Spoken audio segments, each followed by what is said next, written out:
Well, let's now focus on that ultimatum by NASA to IEBC that they may boycott the August 8th general election if presidential results at the constituency level are not final. The opposition says that those are the final results that they will go with and they will not accept any alternative results at the Court of Appeal. Let's now bring in Bernard Wakoli, who is a political commentator, to put this in more perspective. Good morning. Morning to Michelle. Nice to see you bright and early on Morning Express. Thank you very much. All right, so let's focus on this. And of course, this is what is making headlines on many of the dailies this morning. It's also our question of the day. And let me begin with posing that question to you. Yes. Is this ultimatum by NASA likely to enhance the credibility of the presidential elections? You know, what we are experiencing as a country is fear of an elections which are not going to be like free and fair. Looking from the past experiences where the country has been facing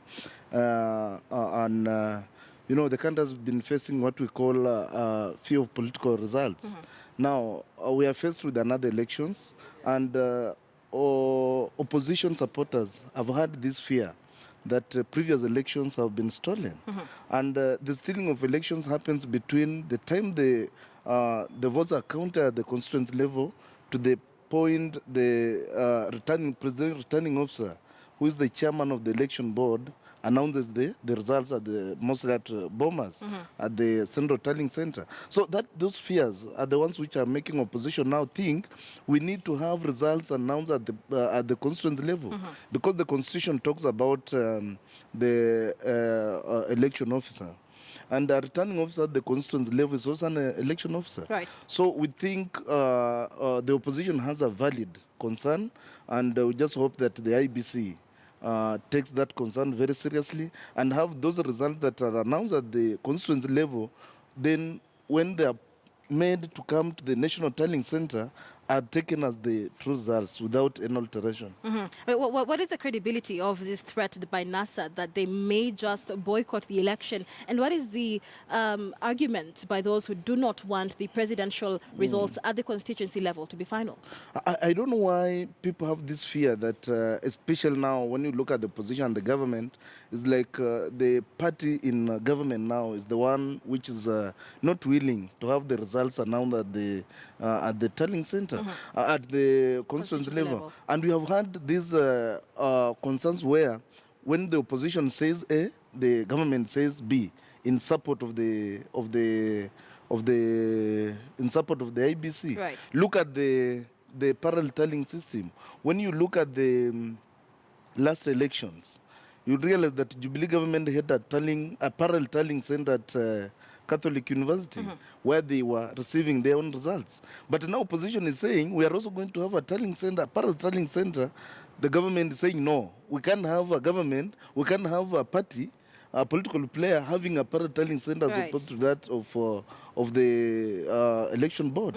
So there's pull and push. But what we are saying that as Kenyans we need a credible, fair elections which will take into considerations the will of the people. And by doing so, I think we are going to avert so much in terms of maybe crisis that is now looming. When there's this push and pull, the country become tense and the electorates become uneasy. So what then would be the best solution for this? Because you're talking about the will of the people, a lot of pull and push, of course. So when it comes to the parallel tallying center, of course, IBC already stamped its foot there, saying that will be a recipe for disaster if at all the results are not the same as the other tallying centers. When it comes to the issue of the presidential results being at the constituency level, how then can we iron out this issue to ensure that it's a level playing field for all the political parties involved? I think what the election board should do is to enhance consultancy. Consultation among the election players.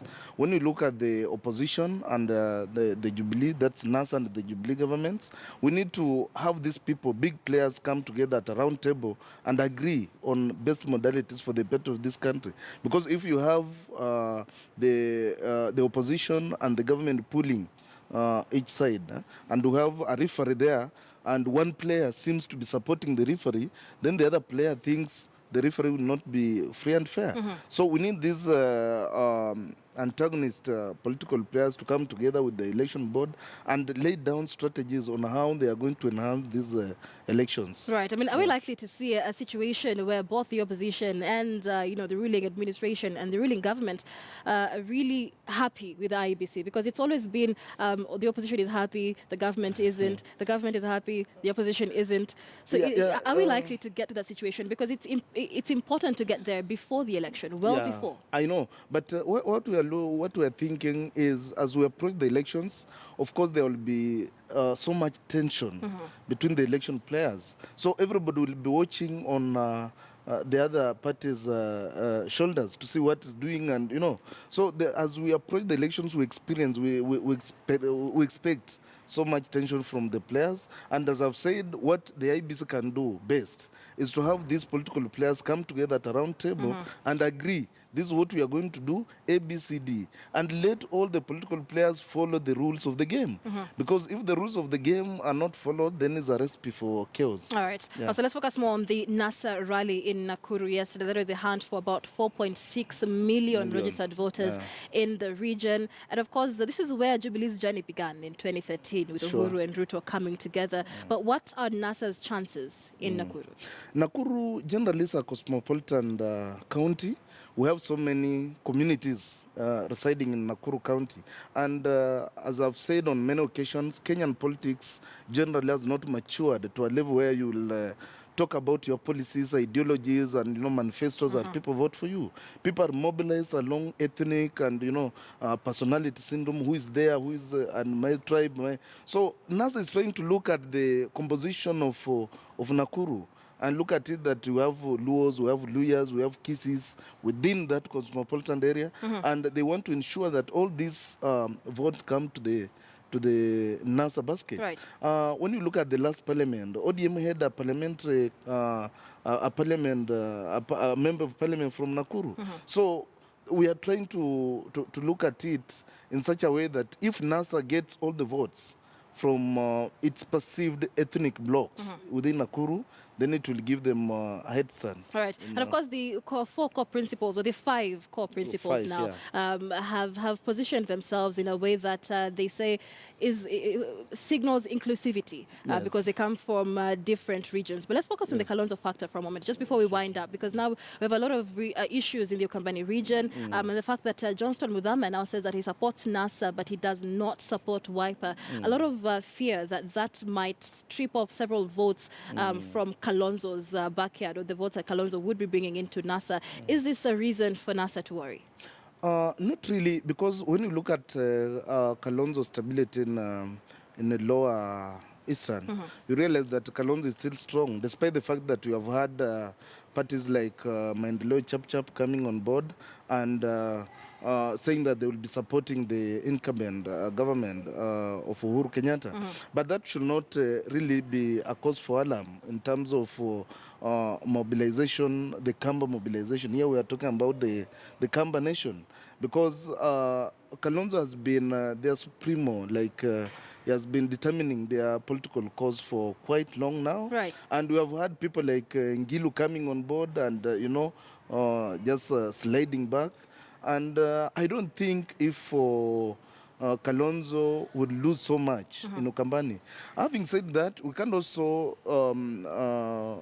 fail to recognize the fact that Muthama wields a lot of support, and Muthama has been a figure behind Wiper's popularity in Ukambani. So the withdrawal of Muthama from the Wiper party may worry Wiper, but not NASA, because he's supporting NASA. Right. Yeah.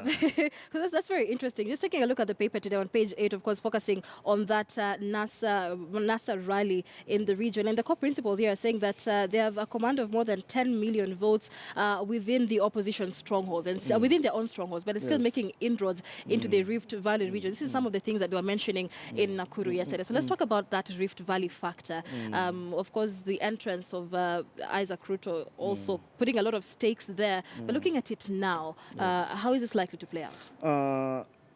Rift Valley is a very interesting region per se. When you look at the composition of Rift Valley, it's not one single block that will say, okay, these are the Kalenjin, they are going to vote for Jubilee, or these are the this and this community, they are going to vote for opposition.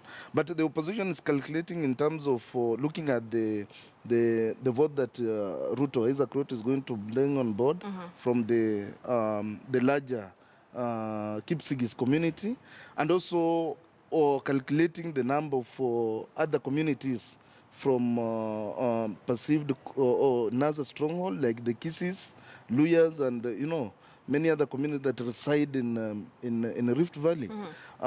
When you look at the IBC figures, you realize that during the registration, master registration of voters, these communities were so much mobilized because Kenyans, I must say, Kenyans are angry in terms of failed promises by this government. So if the opposition, NASA, can mobilize its support base so well and have them turn up to vote, then the 10 million target can be achieved. Right. But if it does not do so much in terms of mobilization, civic education, and enlightening people, the masses, on the need to come out and vote, then what will determine the win of the next election actually is how much you'll be able to mobilize your stronghold. As I said on this show, voting patterns have not yet changed so much from the 2013 elections.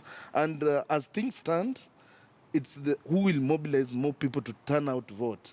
And NASA, the perceived NASA stronghold have been considered as a bloc that is not so much interested in political activity, especially when it comes to voting. Most people did not have IDs to start with. Then registration was lukewarm, but people turned up to register. The new figure suggests that now strongholds, people came up to register in large numbers. But now what we face is voter apathy. As in, people have this perception that the NASA principal, the presidential candidate, has been losing elections all along.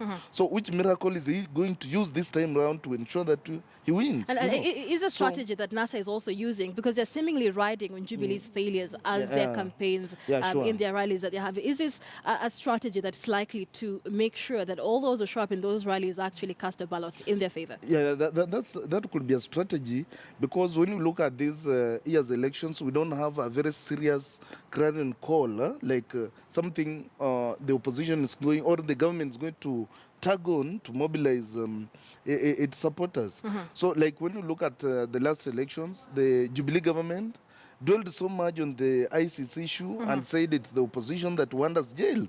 And it made these people come up to vote in terms, in a way of protecting them from being jailed, But this time round, they have to show Kenyans, this is our achievement, this is what we have done, this is what we are going to do. But from what we are seeing is a failed promises.